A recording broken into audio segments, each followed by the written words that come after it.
So as I mentioned, my name is Brian Handberg. I am with the state of Ohio, and we are going to provide information on the Rapid Response Program, specifically the layoff aversion strategies for employers today. I am with the state of Ohio under the large umbrella of the Department of Job and Family Services, specifically the Office of Workforce Development. And like I said, I am headquartered in Columbus, Ohio. I have been with the state for about 11 and a half years now. In those 11 and a half years, I have always worked within the Rapid Response Program. I started out doing the work, and I have managed to work my way into a leadership position. I do oversee the entire Rapid Response Program for the state of Ohio. So the Office of Workforce Development, also known as OWD, there's probably about 200, 250, I would say, OWD staff members that are stationed all throughout the state of Ohio. And we cover a variety of programs, and they are geared toward Ohio's workforce system. Some of the things that we do, we interpret federal and state law. We also are the primary policymakers for workforce programs, as well as administer federal programs such as employment services, tax credits, also known as work opportunity tax credits, as well as labor market information, which we also use the acronym LMI for.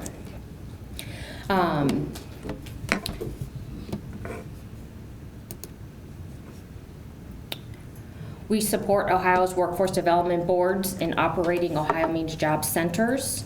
Can I have a show of hand of who is familiar with an Ohio Means Job Center? Wonderful. That makes me very happy to see. I love it. I love it. All right. How about those who are familiar with OhioMeansJobs.com? About the same. Excellent. Excellent. Okay. And then lastly, adults, dislocated workers, and youth through the Workforce Innovation and Opportunity Act, also known as WIOA. Can I have a show of hands of who has heard about WIOA? The majority of folks. Okay, a little bit less than Ohio Means Jobs and OhioMeansJobs.com. That's okay. So I personally oversee the WIOA program for adult and dislocated workers, as well as the Rapid Response Program. Becky Ealing, again, Workforce Development Board Director for Butler, Warren, and Claremont, invited me here today to give a presentation on Rapid. So Becky, thank you for having me. All right, so we're gonna jump into Rapid Response. So Rapid Response, it's a federally mandated reemployment program. All states are required to have a Rapid Response unit per the Department of Labor. Rapid Response is often referred to as just Rapid, or RR is how we write it oftentimes, but it's a twofold program. There is a reactive element, and then there is a proactive element. Reactive Rapid Response is the more popular of the elements, and a lot of times what reactive Rapid Response looks like is helping employers and their employees when there has been a layoff or a closure, no matter how big or how small the company is. Whereas the proactive side of Rapid Response often looks like layoff aversion. Today we're going to take a deep dive into the Rapid program, specifically the proactive side per Becky. That's really what she wanted me to dive into today. But I can't do that without dabbling in both sides of Rapid to fully make you understand the full program and how we can truly help everybody, businesses, workforce development, all of that good stuff. So in this session, we're going to explore how the Rapid Response Program, the state and local partners can assist employers and their workers through the different phases of the business cycle. We're going to cover the WARN Act, your responsibilities as an employer when it comes to WARN, how we as state and local government can help employers when they are expanding or they are contracting, and what the Department of Labor considers successful layoff aversion. We're also going to cover a number of layoff aversion strategies. There's actually 10 of them that we dabble in, and we're gonna cover all 10 of those to some degree today. Do we have any questions so far? All right. So a couple things to make sure that I drive home when it comes to rapid response. Again, it does not matter the size of the employer. You can be a small mom and pop business, maybe with 2 or 3 employees. You could also be a large company, a large corporation where you have 50, 100, 1,000 employees. No matter the size of your employer, rapid response is a program that the state and local government can help should you need any assistance with layoff, aversion, layoffs, and or closures. So please remember that. Okay. Can I have a show of hands of folks who are familiar with the term WARN? About half. Okay. So WARN, it's an acronym. It stands for the Worker Adjustment Retraining Notification Act. In 1988, the Department of Labor enacted the WARN Act. And one of the main components of the WARN Act says in so many words that an employer who closes a facility, no matter the size, or they lay off 50 people or more at a single site of employment, are required to provide 60 calendar days advance notice to their workers, to their communities, to the rapid response unit, as well as their local elected official that they will be closing or laying off. There are other smaller caveats that are mentioned in the law or in the act, but we don't utilize those very often. These are the main ones that we do. Does anybody have questions? Is there any repercussions for them not giving notice within 60 days? At this point in time, there are not any repercussions that I personally am aware of. This is something I'm going to dive into on the next question, so you got me a little early. I personally, as a rapid response program manager for Ohio, I do not have any authority when it comes to enforcing the federal WARN Act. Unfortunate, but I don't. Enforcement of the WARN Act is done through the district courts. So if there is ever a worker, a dislocated worker, who feels that their rights have been violated, they didn't get their notice, there are resources out there that we could provide to those workers that would give them the direction that they need to go in. But one, I cannot enforce the WARN Act, nor can I provide legal advice. I have to say that anytime an employer reaches out to me, phone, email, Tammy, we say it often, we can't provide legal advice, but there is some great documentation and resources put out by the Department of Labor that we can provide you, which really give you the information that you're searching for, and we'll make sure you get your hands on that. Any other questions? All right. Okay, so my shine was stolen on that question, so pardon me if I duplicate any of the information. So Ohio does follow the Department of Labor when it comes to WARN regulations. We are not a state who has our own separate WARN regulations. There are some states out there who do. We are not one of them. So we have the same 50 people or more at a single site of employment if you're laying off or a closure of any size. 3 important things to note. 1, I can't provide legal advice, neither can my team, and that means state or local.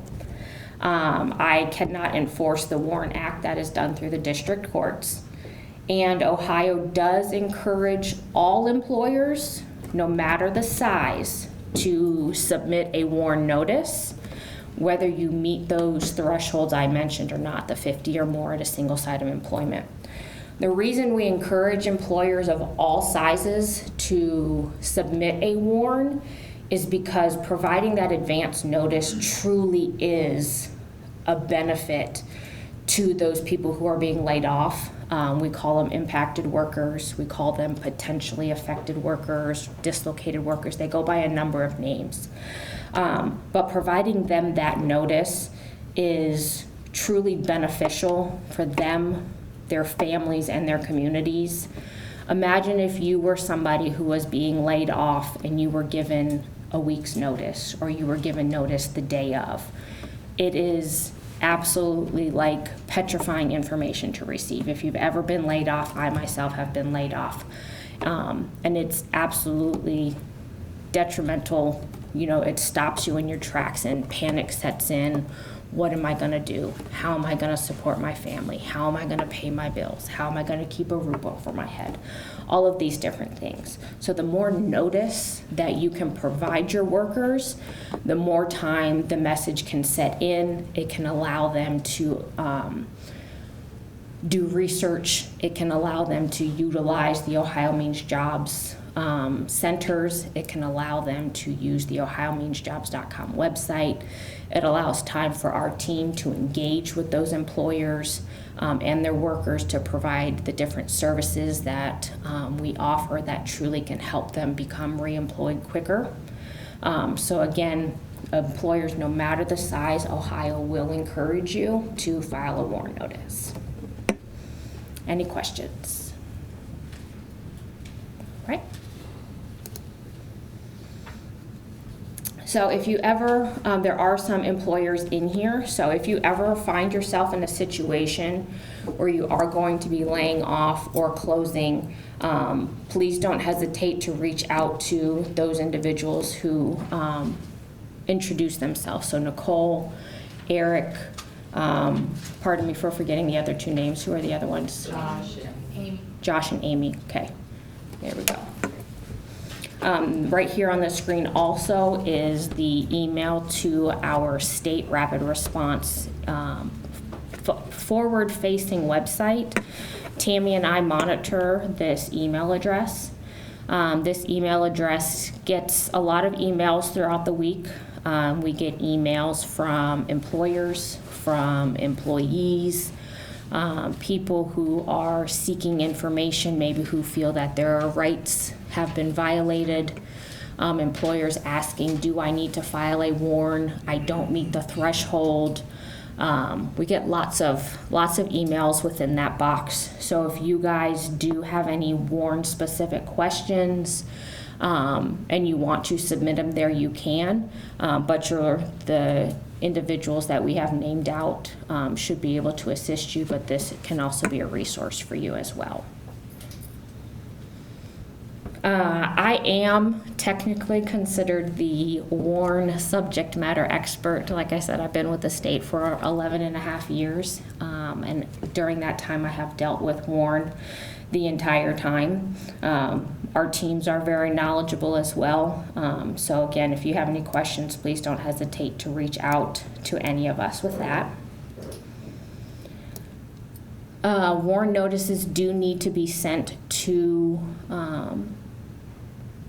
myself. I am the WARN coordinator, I guess you could say.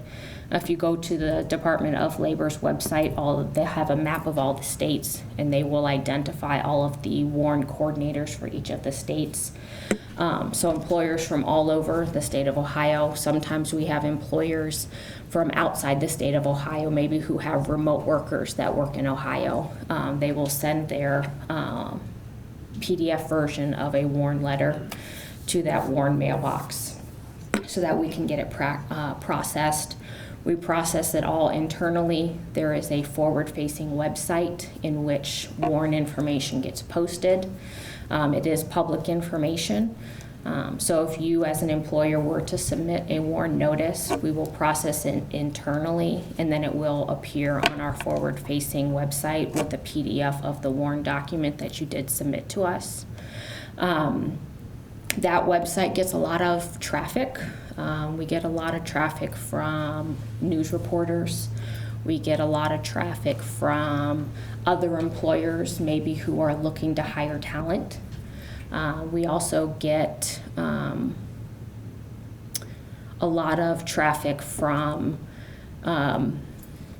individuals who are impacted and kind of want to know, or maybe they have been laid off, but then they are like, I didn't receive a warn. Why is my warn not showing up on the warn page?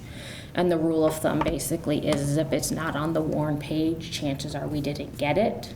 So then that begs the question, what do you do if you are impacted by a layoff or a closure and your employer did not submit a warn? So then we can go down that path, okay?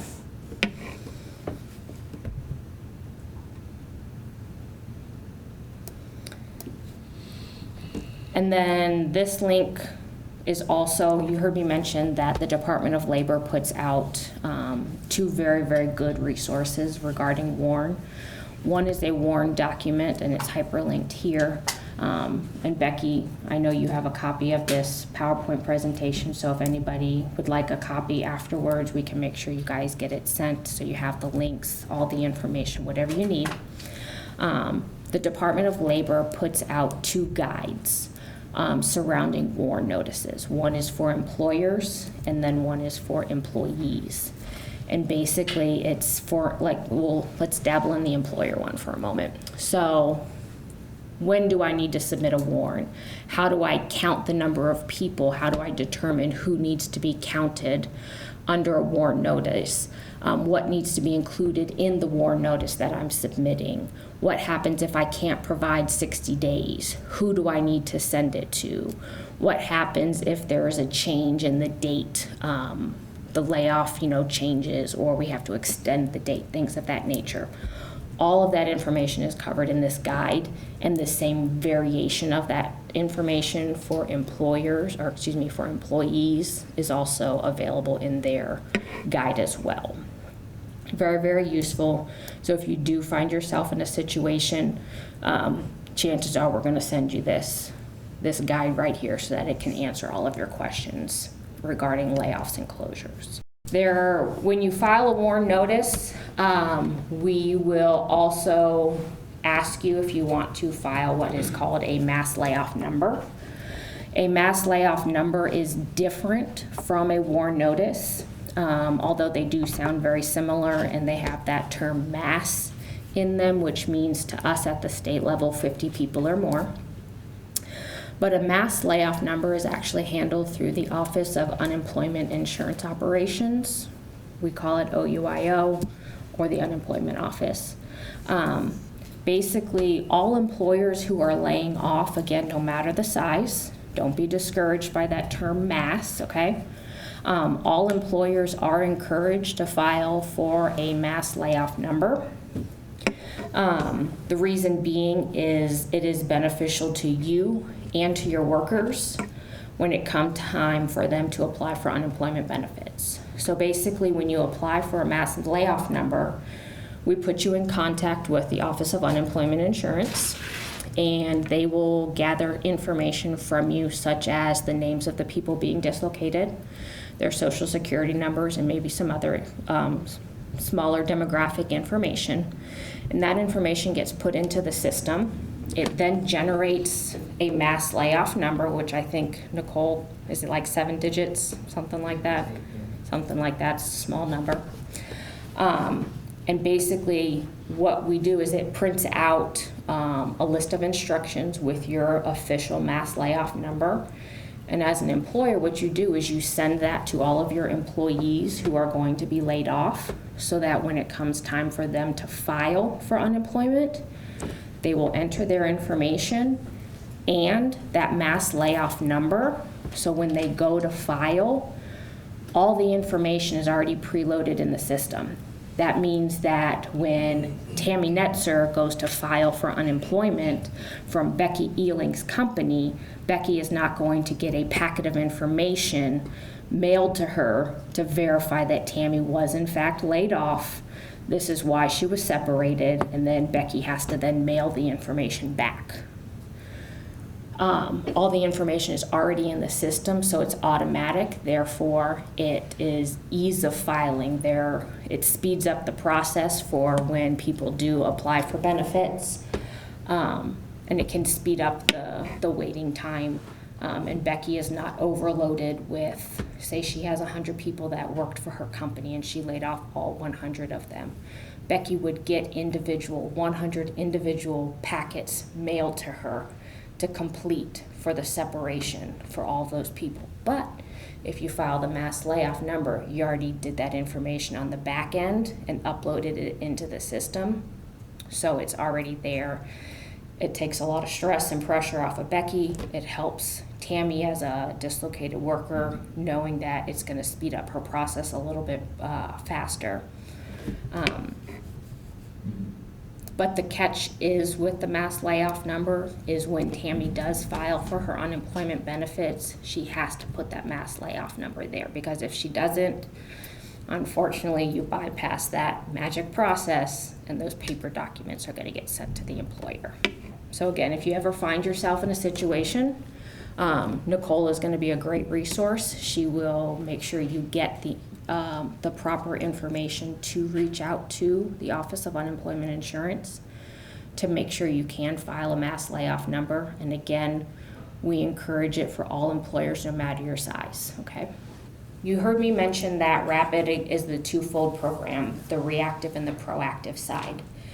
Each arm is associated with a part of the business cycle. So even when business is going well, or maybe even expanding, we can lean into the business services side of things that the state and local governments can provide. This would include working with your local Ohio Means Job Center, their business services team, the Workforce Development Board Director, your economic development, working with any of these individuals or entities could be an opportunity to look into maybe if you have hiring needs, if you have job postings that maybe need to be posted, maybe you need to do some resume writing, resume mining, or even explore possible training opportunities for new or existing staff. Those are all things that the local Ohio Means Job Center can help you with. So again, even when things are going well, you have a partner that you can turn to that can assist you with some of these things. Now we know that we're in our big business cycle, okay? We've talked about when things are going good, we're at the top, we're at the peak, things are going well, maybe we have hiring needs. Now we're going to start coming off that peak and we're going to start going off to the right-hand side, okay? Things might be slowing down a little bit. Things might be contracting. Maybe you are maybe you lost a contract. Maybe you got in a new piece of equipment, but nobody knows how to use it. What else? Maybe you have some opportunities for advancement. So maybe those individuals maybe need to be trained so that you can maybe bring in some lower level staff. Those are some examples that you may be experiencing on the contracting side, and you're starting to scratch your head. What can I do, before panic sets in? What can I do? What resources are available to me? And again, this is where you truly want to do your legwork, make sure you're networked with your workforce development boards, your local economic development, your different employers in your area, as well as your Ohio Means Job staff. Nicole comes into play here as well, because this is where there's a lot of resources available to you as an employer when you find yourself in this type of situation. As Amy mentioned, you can't there is no time frame when it comes to business services or business cycle or predicting the future. You always want to make sure that you're ready to go with the information. You know who you're going to be able to contact. making sure, you know what to do if in case something does happen. It's never too early to make a connection or start doing research, things of that nature. So this is where we're going to take the deep dive into the actual layoff aversion side of rapid response, again being that proactive side. What can we do to be proactive to try to avert a layoff from happening?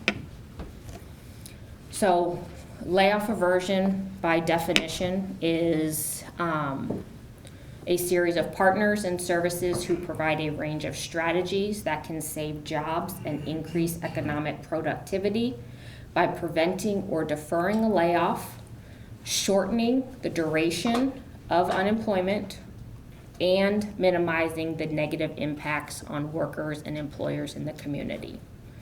So layoff aversion, you just heard me hit 3 different bullet points basically on what layoff aversion looks like and feels like. Layoff aversion isn't just averting a layoff from happening. So we all know in a perfect world, layoff aversion would mean that you can come in and you can save an employer from closing altogether. In an absolute perfect world, I would love for that to happen. Unfortunately, we don't live in a perfect world, and I have to remind my team and our local partners of that often. Layoff aversion doesn't mean that you put your Superman cape or your Superwoman cape on and you save an entire company from going under or from experiencing any hardships, okay? According to the Department of Labor, and I'm going to read it word for word, a layoff is averted when 1, a worker's job is saved with an existing employer that is at risk of downsizing or closing. 2, a worker at risk of dislocation transitions to a different job within the same employer. Or 3, a worker at risk of dislocation transitions to a new job with a different employer and experiences no or minimal period of unemployment. So right there's 3 more variations of what layoff aversion is, what it looks like, what it feels like, what it could be. The potential behind layoff aversion is pretty limitless on what you can do. So again, we have Becky and her company of 100 people. They've lost a couple contracts. She's not quite sure what she's able to do, how she can save some jobs. Is she going to have to lay off half of her team? She might not be able to save all 100 jobs, but maybe she is able to implement a training program that can make her, at least 50 of her employees, more skilled, more marketable by adding on a new product line or something like that. So she can at least save 50 of those jobs, even though she can't save the full 100. And again, according to the Department of Labor, if you can save at least one person's job, whether from being laid off or minimizing their time on unemployment, that is considered successful layoff aversion, okay? If you can help at least one person. Layoff aversion starts at the local level, again within your county. So here in our workforce area, we know we have Butler, Warren, Claremont, as Becky mentioned. They don't operate in silos, they operate as a unit. Layoff aversion starts with the employer as well. As an employer, you want to make sure that you are aware and even better familiar with your Ohio Means Job Center, as well as your local Workforce Development Board and Economic Development. When I asked who was familiar with the OMJ Center, Ohio Means Job Center, an acronym, we call it an OMJ Center, okay. Basically everybody in the room raised their hand. So that's really, really great news that you guys are already familiar with the OMJ Center. Show of hands of people who have actually already worked with your local OMJ Center. Just a couple, okay. A couple, that's encouraging. All right. So in Ohio,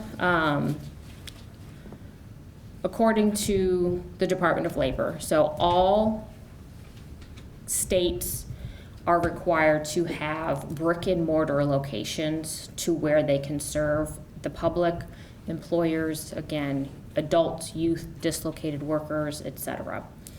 You may be familiar with the term American Job Centers or the American Job Center Network. That's the official language that is in with the Department of Labor regulations. In Ohio, we got a little fancy, as you can see, and we call ours Ohio Means Job Centers. We actually just rebranded recently, so what you see up here is our new logo. All Ohio Means Jobs counties have an Ohio Means Job Center, so there are actually 88 Ohio Means Job Centers throughout the state of Ohio. They look and feel a little different. Some have the minimum partners, others, so we have two determinations. We have a comprehensive, which has all of the partners available, and then we have an affiliate, which is basically just our minimum number of partners. Affiliates tend to be maybe in some more smaller or rural counties, whereas the comprehensives, for the most part, are in more of our metro, larger populations. And an important thing to know is, as an employer, as well as any employees that you may have, nobody is bound to a single Ohio Means Job Center. You can go to any Ohio Means Job Center you like. If you live on a border, if you maybe have family that lives in a county that's closer to an Ohio Means Job Center, you can go to whichever Ohio Means Job Center you prefer, whichever is more convenient for you. All right, so if you are in a position, like I said, if you are in a position to where things are starting to contract, things are starting to slow down, you're wondering what your options might be, who to turn to. If you do reach out to your local Ohio Means Job Center staff, you talk to Nicole, any of the local partners, some things that they might ask you so that they can get a better understanding of what is going on. Are some questions that I have posted up here on the screen. So again, it's here that relationships are built that can impact and influence the ways in which changes in the economy can be navigated. If you aren't working with your local workforce area already, I do encourage you to do so. While working with your local area, again, these questions that they might ask you might include, is there anything your company needs that would allow you to stop the layoff or lessen the impact of the layoff? 2, have you experienced a downturn in business due to competition from imports, or are you shifting production to a foreign country? What other companies will be affected by the layoffs or the closing of the company? What is the anticipated date of your layoff or your closure? Have you contacted or worked with any other organizations in an effort to avert a layoff from happening? And do you need assistance finding resources, programs, or services to help with your particular business needs? So these are some questions that you could definitely be asked if you do reach out to an Ohio Means Job Center or your local workforce area to start the conversations when you maybe do have that downturn in business. Something has changed, and you are reaching out to see what services, what resources, any funding, anything like that that may be available to you as an employer. So per the state's rapid response layoff aversion policy, layoff aversion strategies can be effective tools to assist employers in developing the skilled workforce necessary to adapt to the changing economy, to stay in business, and to retain talent. What you should be hearing here again is that all phases of the business cycle, no matter where you are in the business cycle, the Ohio Means Job Center can help you. We want to work with you. We want to help the employers. We want to help you retain jobs. We want critical industries in the region to grow. We want to promote new industry sector growth. And provide improved coordination between all partners that are available. So now we're going to jump into those specific. There's actually 10 of them that we're going to talk about today. 10 different layoff aversion strategies that you may or may not be aware of. So let's go ahead and we're going to jump right in. All right, so the first one. The first one is assisting employers in managing reductions in force, which may include early identification of firms at risk of layoffs. So an example of that would be an early warning network. An early warning network typically involves close monitoring of various indicators such as financial performance, market trends, and workforce productivity. When you can identify early warning signs, you can address underlying issues. So again, it's never too soon to start looking into ways that you can assist your business, that you can assist your employees, working with those Ohio Means Job Center staff. It's never too early, and it's also, I don't think it's ever too late.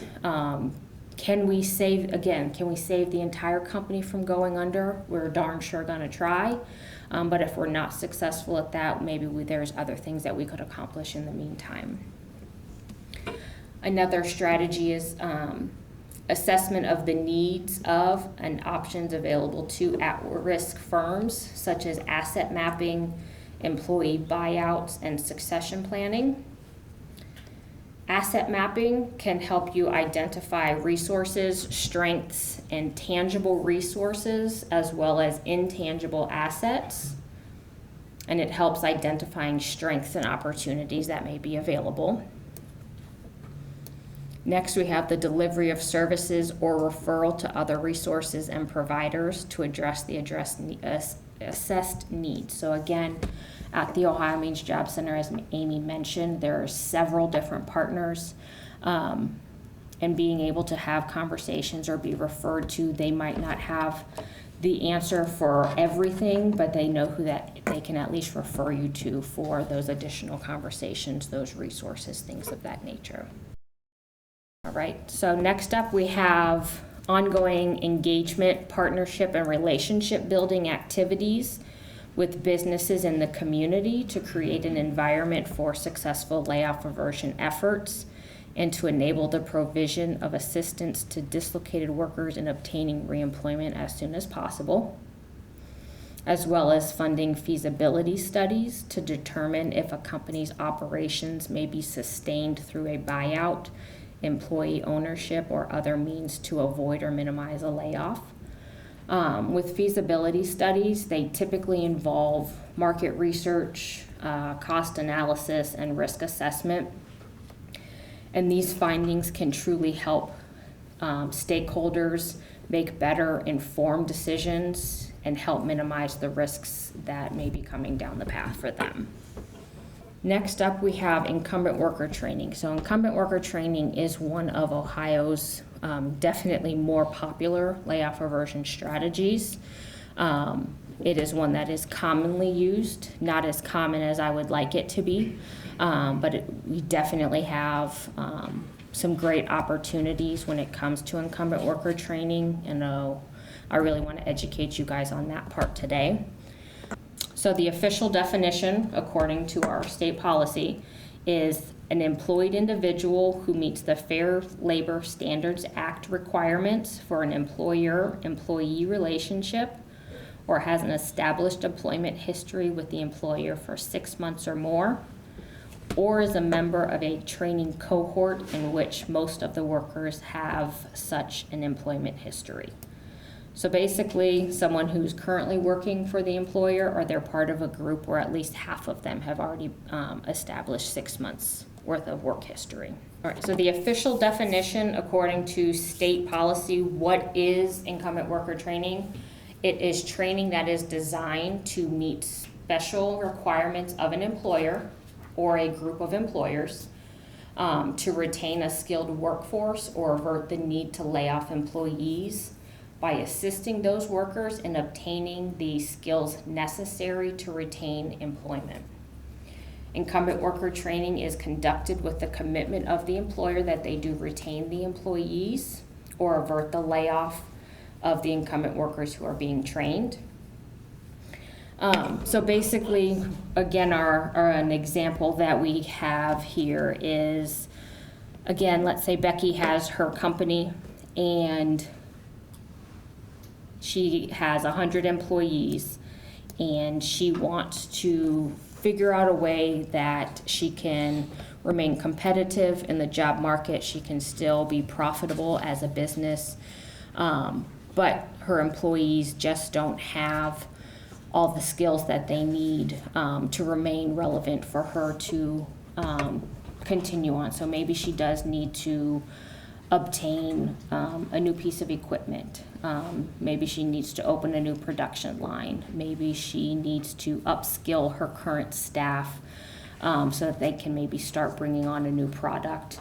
An example, during COVID, we had a lot of companies. We had like alcohol distribution companies who turned their business into making hand sanitizer, okay? So that could be a perfect example of ways that an employer said, not a lot of people are maybe buying a lot of alcohol these days, but how can we turn our business, or what equipment do we have, what services do we have that we can shift to what the economy needs? And they found a way to turn their regular alcohol into providing hand sanitation or hand sanitizer to be able to distribute across the country during our COVID, when everybody truly, truly needed that particular product. So that is a very, very good example of what incumbent worker training could be used for. So again, let's give Becky the alcohol company, and she has 100 workers, and in order to avoid layoffs, the company needed to make a switch. They were able to purchase some equipment on their own that would allow them to change the alcohol into the consistency, everything, the packaging that they needed to do hand sanitizer, spray, gel, whatever the case may be. But she bought the equipment, which is very important to know. You cannot utilize state money, or the state or local monies cannot help you purchase new equipment. Okay, you have to do that on your own. But the state can help you, and the local area can help you in training your staff on said new piece of equipment. Okay, that's what truly incumbent worker training is. Okay, you can tap into your local area resources. You need to work with your Ohio Means Job Center staff. There is funding that can be available to employers who find themselves in a position that need training opportunities. So again, it does require you to work closely with your local area to determine if funds are available. If there needs to be a plan in place, there needs to be a budget, there needs to be a project, there's all these things that need to be in line. So again, if you ever find yourself in that situation, I personally would go directly to Becky. Is that safe to say? Because she's the one who's gonna be able to truly have the best information.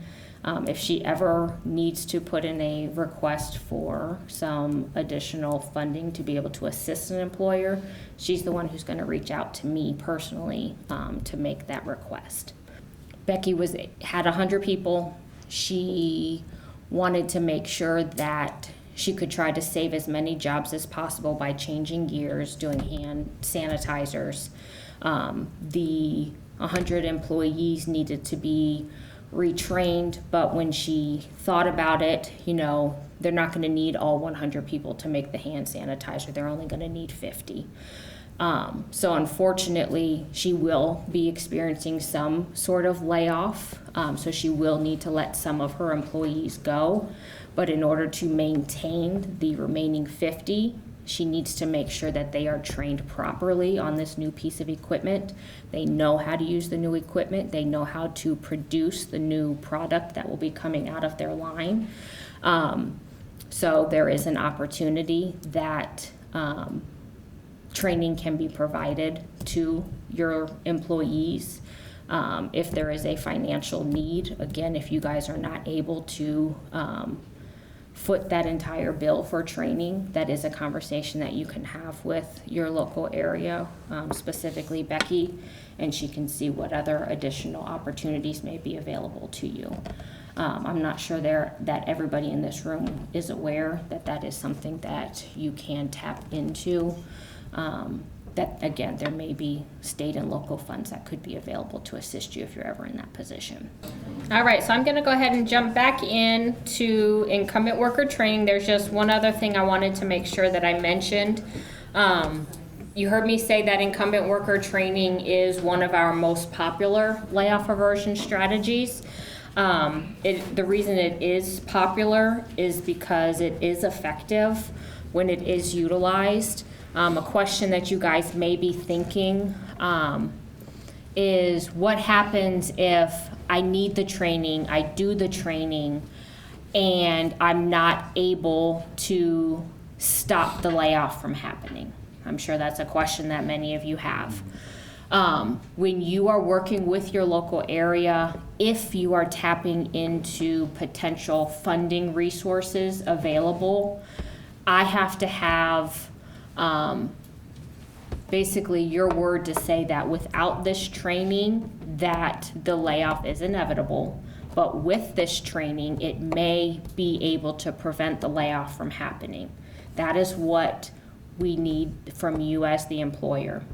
We will work with you to do our very best to try and make sure that the layoff is avoided, it's minimized, but worst case scenario, if you still do need to lay off in some variation, that is something that isn't held against you as an employer, okay? But I do need that confidence from you as an employer, good faith that says without this training, we will need to lay off, okay? That's something very important to know. And with that incumbent worker training, it really shows that you are trying to maintain your talent, you are trying to maintain those jobs, doing what's within your power to try and make that happen. And again, tapping into some potential resources that may be available funding-wise through the local level or through the state level. Was that component, because it is something that is popular, that employers do utilize, was that information beneficial? Have you heard it before? Any feedback on that particular strategy? Anybody? No? I'm seeing a couple nods, so I'll take that as it was helpful. Okay. So I did have some other incumbent worker examples. Let's see here.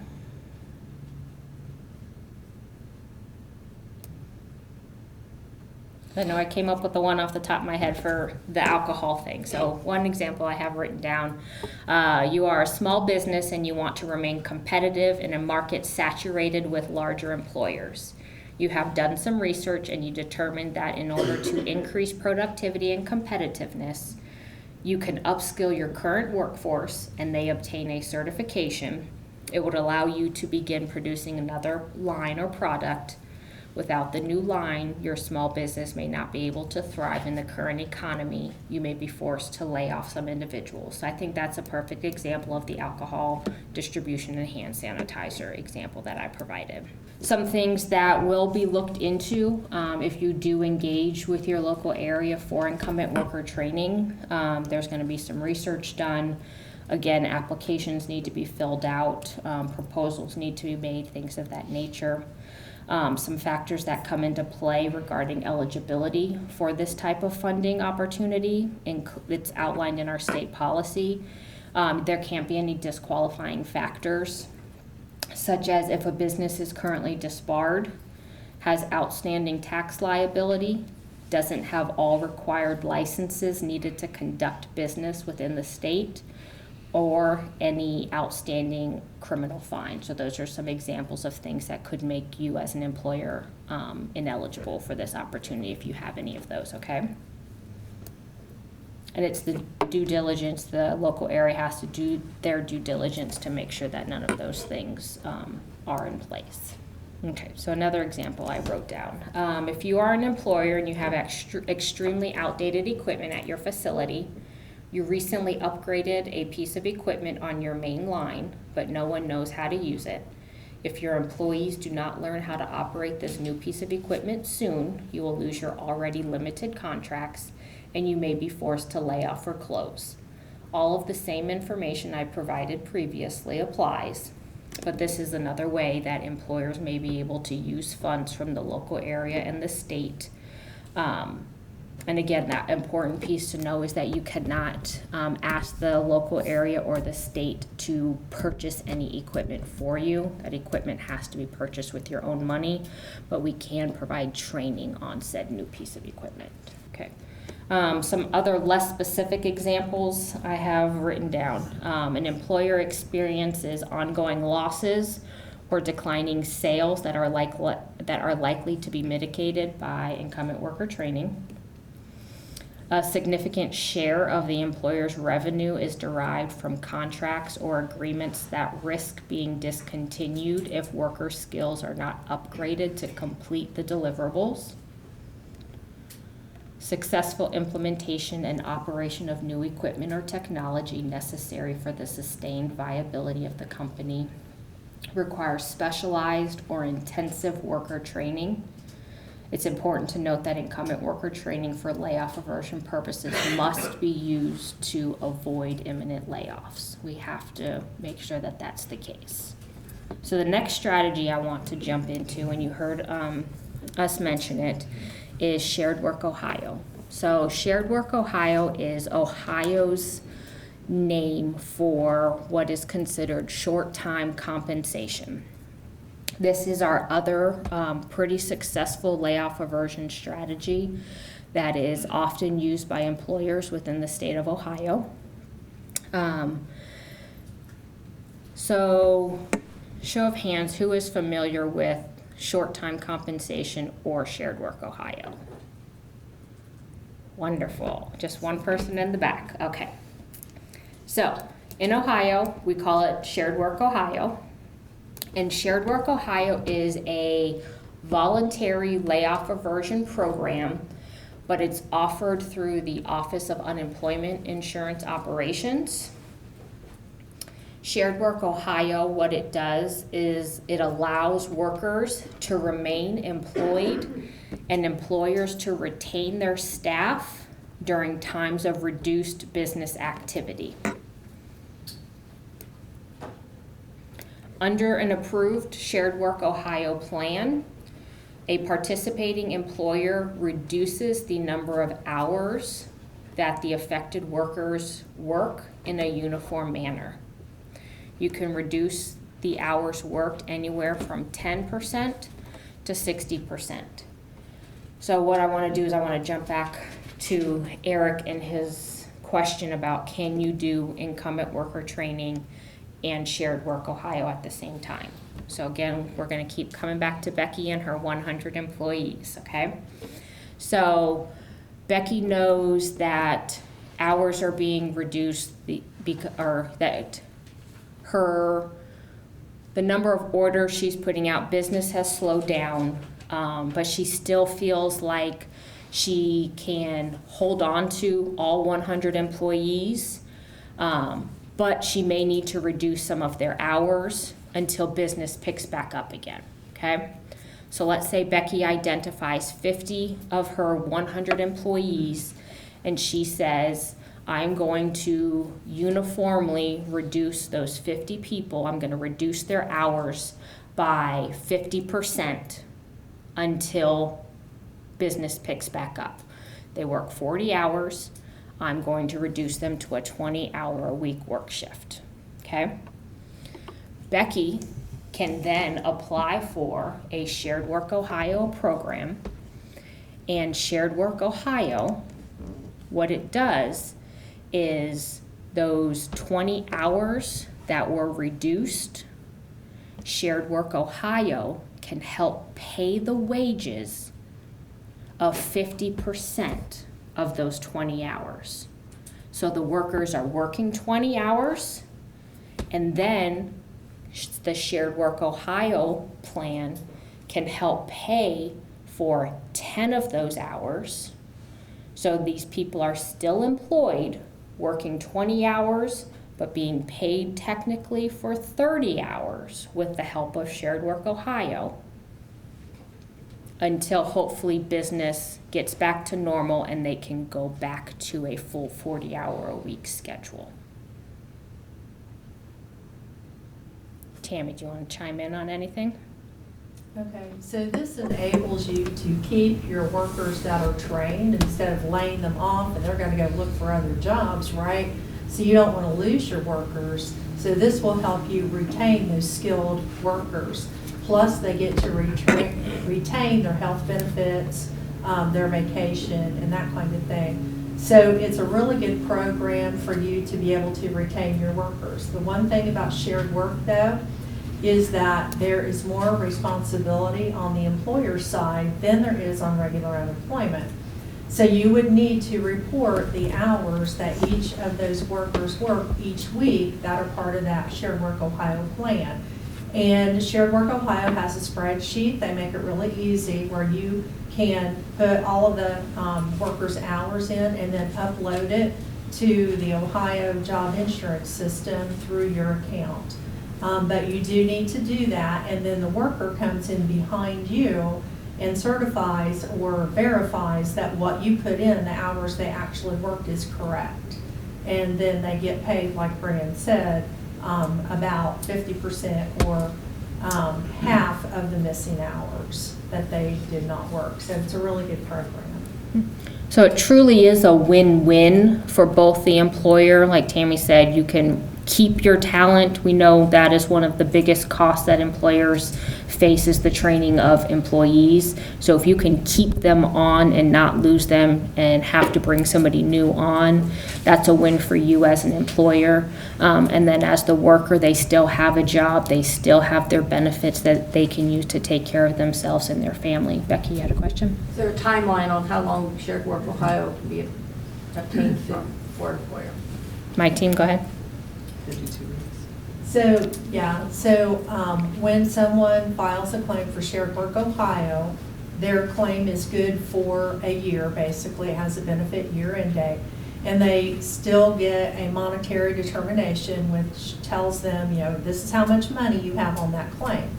So, if they're only drawing it out a little bit at a time because they're working part-time, it's going to last them longer.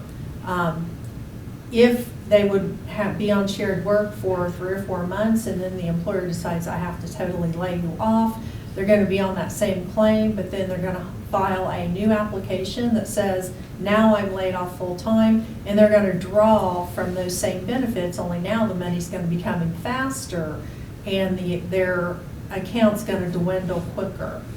So basically the claim is good for a year. If you draw it out full-time, there's about 6 months of benefits. If you're on shared work, you're drawing it out slower. It's going to last longer. So that answers the question as far as an employer can be on a shared work plan for 1 full year, up to a full year.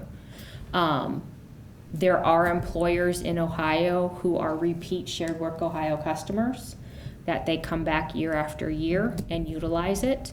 One of our newer teammates actually comes from that unit, and I believe he said that there was an employer that's maybe done it, and I want to say like 10 or 15 years that they have come back and they've done it year after year after year. So it is something that is available. Again, it can be a win-win. The downside, I would say, to unemployment, like Tammy mentioned, say Nicole is one of the people who got reduced from 40 hours to 20 hours. She's working 20 hours. Shared Work Ohio, she has to go in every week to do her Shared Work Ohio claim, so she gets paid for those extra 10 hours, okay? Say she's doing that for 6 months, and the employer says, we tried our best, we waited it out as long as we could. Unfortunately, we still have to lay you off. There aren't any penalties to the employer for trying and then ultimately having to close. There aren't any penalties to the employer. But now Nicole has been tapping into her unemployment fund, what's available to her, for 6 months at a rate of 10 hours. So now that she's fully laid off, now she's trying to tap it for 40 hours. So that claim is not going to last as long as it would had she not tapped it with unemployment. That is a downside, I would say, to the Shared Work Ohio program from the perspective of the worker who is being reduced. All right. And again, if you have any questions, you're interested in shared work, Nicole definitely is a resource. She can make sure you get all the information. Again, Shared Work Ohio, even though it is considered a layoff aversion strategy, it is actually housed within the Office of Unemployment. Okay? We play a middleman in the Shared Work Ohio, but we are not the full subject matter expert. So if there isn't anything, if there's something that we can't answer, when I say we, I mean Tammy, because I am not the Shared Work Ohio subject matter expert. I allow her to be that. But we'll make sure you are taken care of and you get what you need, okay? So we know that incumbent worker training and Shared Work Ohio are two of the main, most popular, most common, most effective layoff aversion strategies when it comes to layoffs. So there's some other strategies that I'll touch on. The next one being establishing linkages with economic development activities at the federal, state, and local levels, including Federal Department of Commerce programs and available state and local business retention or expansion projects. Another one would be partnering or contracting with business-focused organizations to assess risks to companies, propose strategies to address those risks, implement services, and measure impacts of services delivered. Another one is conducting an analysis of suppliers and an affected company to assess their risks and vulnerabilities from a potential closing or shift in production of their major customer. So we definitely have a real life example that I want to provide here with you guys. It's a recent example. You may be aware of the ongoing issues. You probably don't hear much about them right now because the strike has been resolved. But I would say within the last 6 months, there was the UAW strike with the big three automakers. Ohio does house some of those automakers, and we have plants within the state of Ohio. So we have one in particular called Stellantis. Stellantis is the Jeep Wrangler and Gladiator manufacturer, which is located in Toledo, Ohio. And we received a WARN notice from Stellantis a couple months ago, and Stellantis said, you know, this was after the strikes happened, strikes were resolved.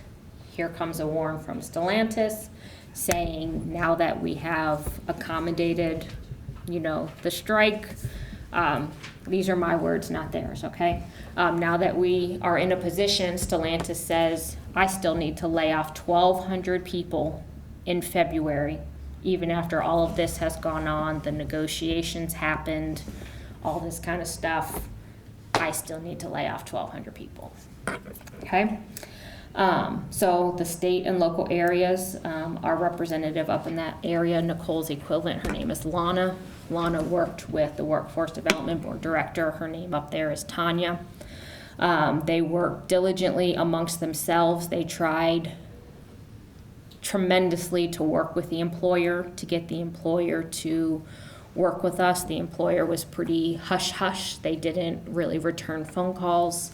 Fortunately, the union was willing to work with us, so we were able to get some information on the workforce, information to the workforce. We were able to tell them about our services. Even though the employer wasn't willing to work with us, we were able to work with the union to get that information communicated. There are, I think, I'm taking a stab here because I forget, but I think there were approximately like 75 smaller downstream companies in that area who fed products to Stellantis, who made the seat belts that go in the Wrangler, who made the bucket seats that go in the Gladiator, who made the steering wheels.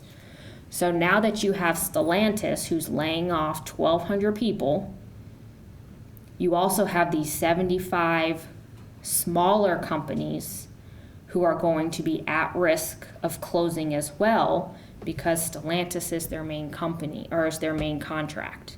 So if they lose that contract, what do they have left? Okay? So that is a perfect example of what this strategy is up on your screen, knowing who your downstream suppliers are, those smaller companies that could be affected. So that's what this part speaks to for sure.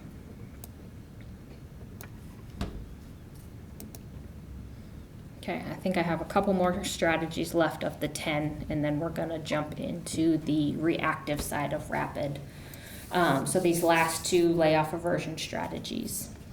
Engaging in proactive measures to identify opportunities for potential economic transition, for fulfilling worker training needs in growing industry sectors and expanding business, as well as connecting businesses and workers to the short-term, on-the-job, customized training programs and apprentices before or even after the layoff to help facilitate that rapid reemployment. So you might not be able to engage with them with incumbent worker training to potentially save jobs there, but maybe you can partner with some employers. You can, you know that you're laying off 50 people and this is their skill set. You as an employer have a lot of relationships with other employers in the area. You may be sitting on boards with them. You might be part of organizations with them.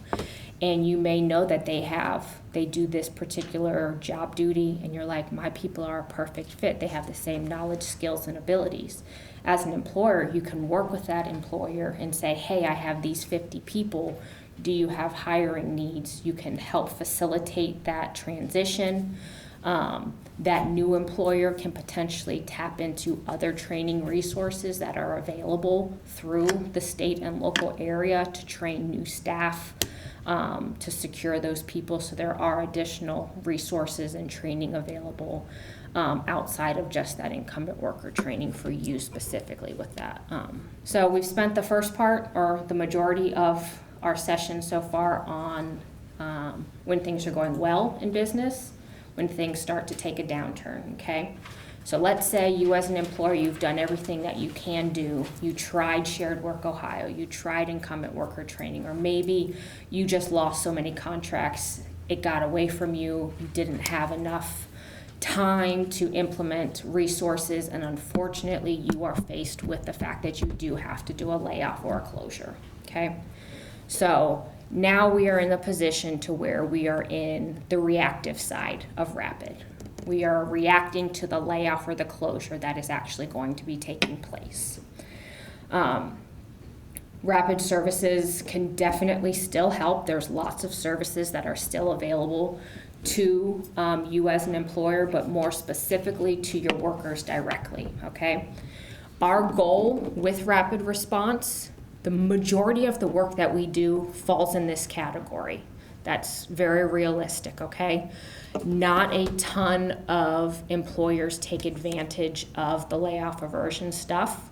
You have the information should you need it, but most people call on us, work with us when they know that there's nothing else that they can do, okay? So our goal, state and local wise, again, those Ohio Means Job Center staff and Nicole, our goal for you now is to get your workers reemployed as quickly as possible, okay?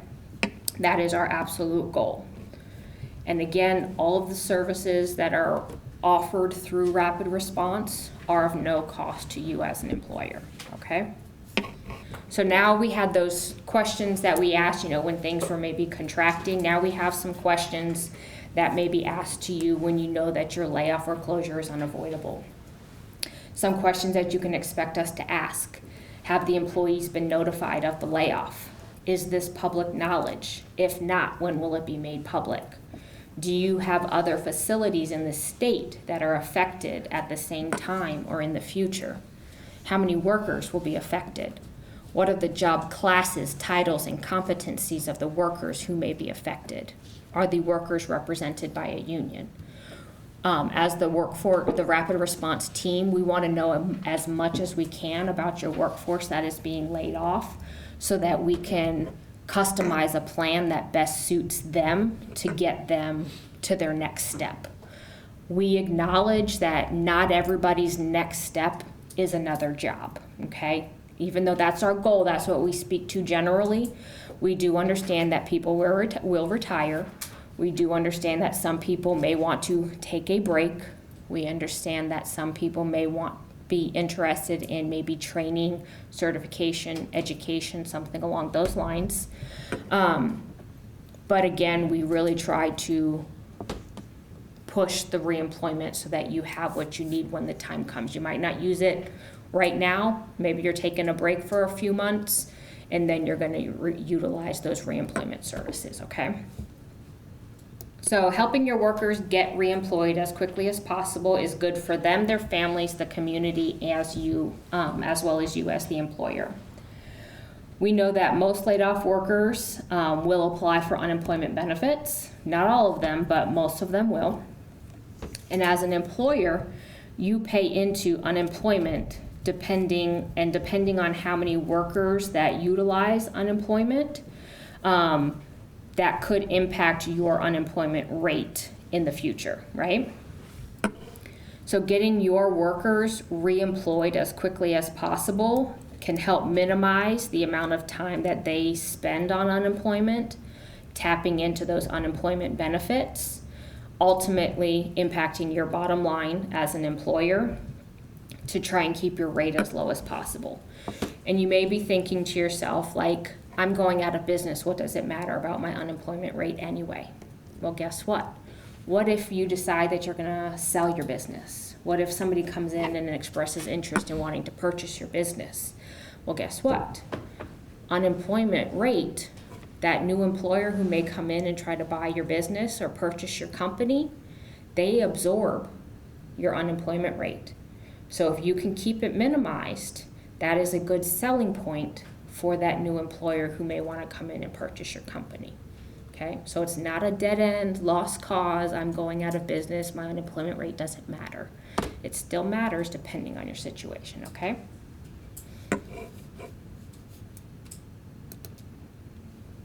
Okay, so, let's see. So with Rapid, we know that you are laying off, you're closing, it's inevitable. We want to work with you to provide information to your workers. We want to get your workers all the information they need to be successful in their next steps, okay? What we offer is called a rapid response reemployment session. Our rapid response reemployment session is a standardized PowerPoint presentation. It's roughly 60 minutes in length. We can shrink it down if we need to. We know time is of the essence, okay? But ultimately, we ask you, let us get in front of your people. Let us talk to your people so that we can provide them the information they need to kind of set themselves at ease, to know what their next steps are, and again, to try and get them reemployed, okay? So our 60-minute presentation, it's broken down into 3 parts. The 3 parts include how to file for unemployment benefits. Very, very important information. That's what most of the people who come to our sessions want to know, right?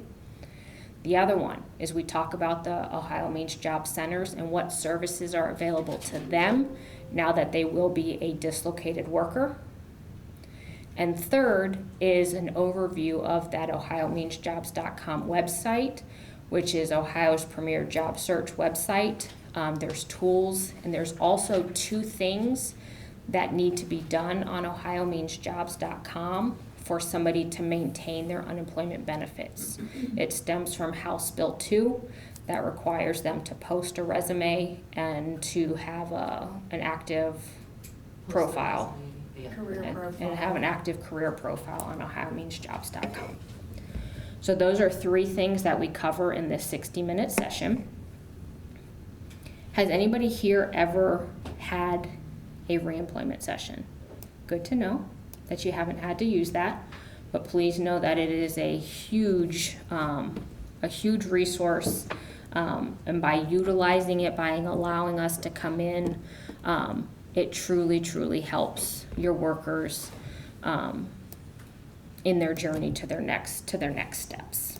So we know for the benefits, the information we provide, all of the information that we are legally covered or legally required to cover for unemployment purposes. Again, we are not the Office of Unemployment, but they make sure we have all the information and we share that with the workers who are being laid off. We keep it at a broad overview that covers the basics. We do not get into the weeds. If we allow it to go that direction, it can go in that direction, but that's not the sole reason we are there. Yes, people want to know how they're going to take care of themselves, feed their families, keep roofs over their head. I understand that, and that is huge. But they also need to know what other steps they need to do to continue down the path, because unemployment benefits are just a stopgap measure. They only last. You can only get up to 26 weeks of unemployment benefits. 26 weeks, that's it. Can somebody from the Ohio Means Job Center, somebody speak to some of the services that could be available at an Ohio Means Job Center for somebody who walks in as a dislocated worker? Sure. All of our Ohio Means Job Centers are equipped with a resource room, and there's actually an Ohio Means Job Center in every county. But of course, I'm talking about Butler, Claremont, and Warren. And anyone can walk in and receive universal customer services. So even though they may be part of a rapid response, they don't have to prove it. They don't have to bring a packet of information. They can simply walk in. And we do have a minimal registration and check-in process if they've never been there. But they can walk in at any time during our business hours and receive one-on-one assistance. So maybe they're struggling with logging into the unemployment system. We do have people that can help them. We see a lot of people who struggle with basic technology. We can help with developing a resume if they don't already have that. We have resume paper, copier, scanner, all those things that people need when they're laid off, as well as phone. And really the hope and encouragement is pretty key. We have staff available to assist for anyone who walks in. So that's why we want to get in front of people before they're dislocated, because sometimes they don't know where to go after that. But this works for anyone. Maybe you need to terminate someone, and they don't know where to go. You can link them to Ohio Means Job Center. This is just one of the many programs we offer, and our doors are open. Excellent, thank you. Nicole, anything you want to add? The main thing is just the encouragement of utilizing the Ohio Means Job Centers, allowing us as the rapid response workforce specialists to come in to assist any of the affected workers and giving them the resources and guidance of their next steps. That's basically what I would have added. As part of that hope and encouragement too, in this job market, we do like to share with our customers that it is sometimes easier to get another job than it is to navigate the unemployment system. Mm-hmm. There are so many jobs open and available right now that while they do, they are able to apply, which they can do from the comfort of their own home if they have the ability to do so. The Ohio Means Job Centers are not unemployment centers, but we are there to assist. But we also can get them if we can get them in a place emotionally we can also let them know about all the opportunities that are available. There's sometimes people can get jobs like same day, next day, with staffing agencies or any other employer who's wanting to do a on-site interview. So in this job market, there's a lot of hope. Definitely a lot of hope, and just making sure, again, your staff, your people who are being laid off, you know, your work family, that they know what sources they can tap into, because most of the time you don't know what's available because you've never been in this situation before. So at least having the information and knowing that they can tap into it when and if they need it. So not only can you, at an Ohio Means Job Center, maybe you're not interested in going back to work right away. Maybe you're interested in getting your GED. Maybe you're interested in an associate's degree or a bachelor's degree, or you want to jump into CDL training or phlebotomy. Guess what? They can sit down with somebody at an Ohio Means Job Center. They can explore what opportunities are out there. They can see if there is maybe any possible funding that they may be eligible for. There's lots of resources that are built into an Ohio Means Job Center that can speak to any avenue that they may be interested in, okay?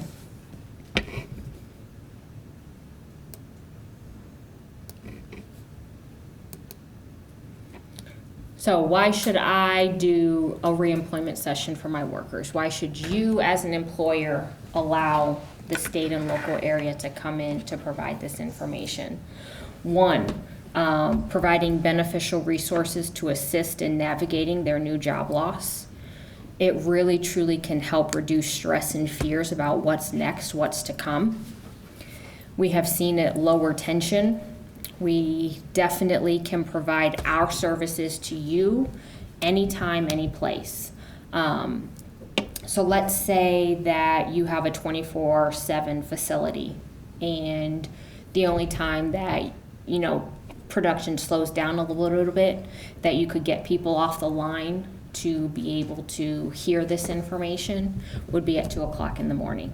If you can pull your people off the line, guess what? We will come to you at 2 o'clock in the morning.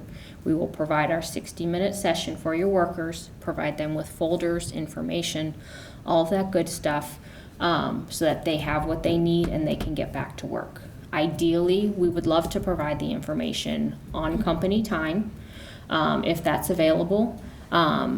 If it's not available, we can provide our services, again, anytime, anywhere. If it's not available on site, maybe you have a local hotel maybe that has a lobby that's nearby.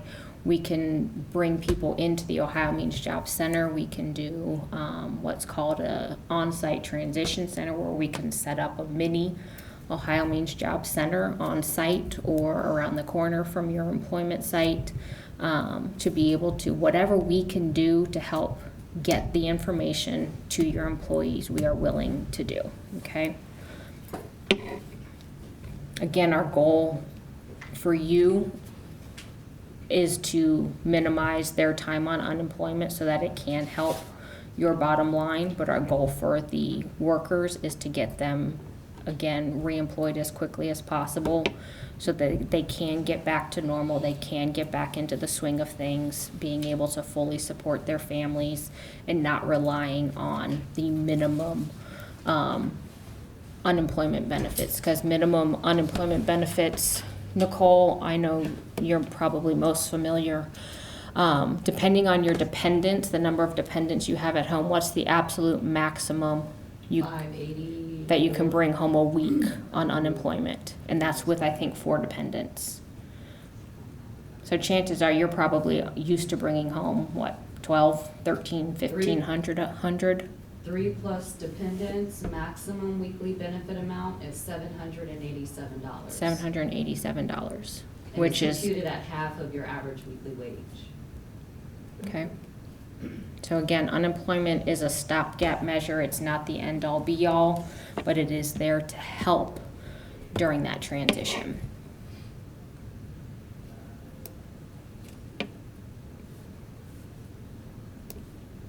So again, 24-hour facility, maybe you work 5 days a week or 6 days a week, and Sundays are the only days that you potentially have available. We can be there on a Sunday at 11 o'clock if that's what you guys need from us. Do I have any questions so far? All right, we're coming to an end. And if you want to make a note, the gross average weekly wage for 2024 must be at least $328 a week to file a claim before taxes. Okay. So we can actually provide additional services. Not only can we provide this 60-minute reemployment session to your workers, we can also provide workshops. We can also provide a job fair. If this is something that you are interested in doing, we can certainly make it happen. Our goal when we work with an employer is to get the employer to agree to as many services as possible for their workers. Again, they're of no cost to you. They're of a strong benefit to your employees, so why not? Why not engage? Why not take advantage of these services? I know it's never a comfortable position, as an employer to be, to acknowledge that there needs to be a layoff or closure. This is your work family. You care about these people and their well-beings.